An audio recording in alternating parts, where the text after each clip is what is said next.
Welcome back to the Delaware Way. For the longest time, we've been talking about the company Chemours and if they are staying in Wilmington. Well, they are staying. Now the question is, where will they be headquartered? John Boyd of the Boyd Company is a site selection expert. He works with companies on this very thing, right? Sure. So first of all, let's talk about Chemours Staying. It was huge for Delaware. Great win for Delaware. Great win for Wilmington.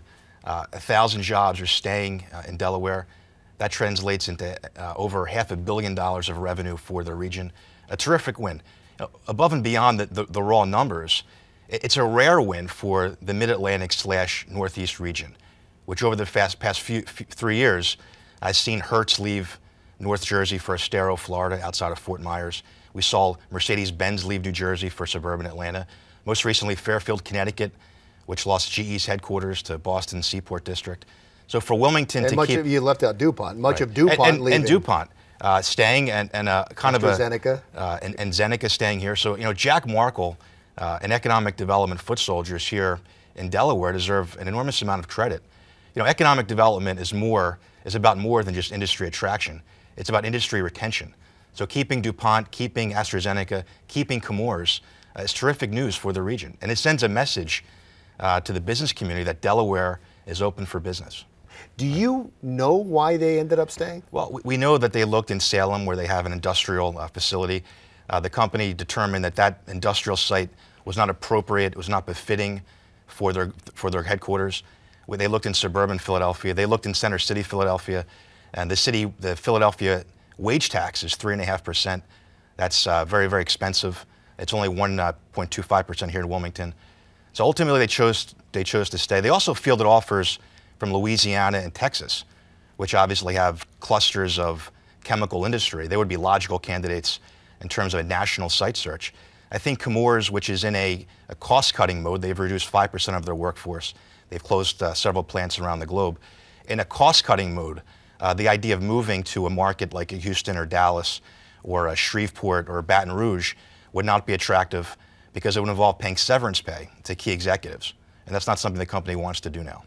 The other part of this is the governor's office. Jack Markle deserves an enormous amount of credit for revamping the state's corporate income tax policy. All right, he went from triple factor, which it takes into account property and obviously sales, to a single factor, which just takes into sales for sales here in Delaware.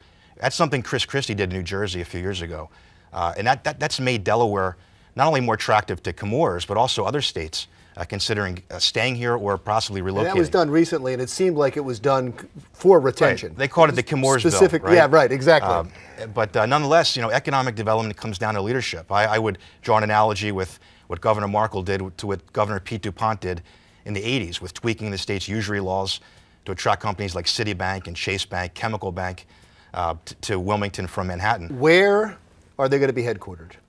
The real estate part of this will be interesting to see how it plays out.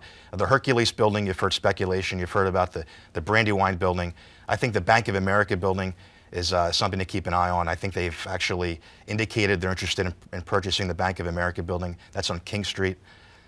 So we'll see how that plays out. So if they move out, of the DuPont building. I mean, so many of the DuPont properties now seem like they're being vacated. And at a certain point, you have to worry about the Wilmington city history. Do you think they'll have any problem finding a new tenant? That's an iconic building. The challenge will be to attract a dynamic developer, a Stu Lichter, who redeveloped the Akron building in Akron. The Goodyear headquarters in Akron.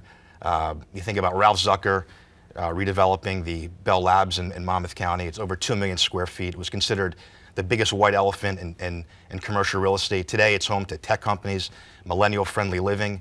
You have hotels, retail coming on stream there. There's no question that can't happen in Wilmington with the DuPont building. I think the theater will play a big role. The challenge is to look at precedent examples. I mentioned the Goodyear headquarters in Akron. A big part of that success has been the amphitheater there, which is enormously successful, drawing world-class entertainment. So I think the theater here in the DuPont building can play an exciting role in the hotel? repurposing Does the DuPont hotel play into that as well? There could be residential living as well, and Class A office space. That's great. Thank you so much. It's always fascinating. Thank you, Larry. I really appreciate it. John Boyd, who is a site selection expert with the Boyd Company. When we come back, interesting, we're going to stay on the topic, Delaware business development. when the Delaware Way continues.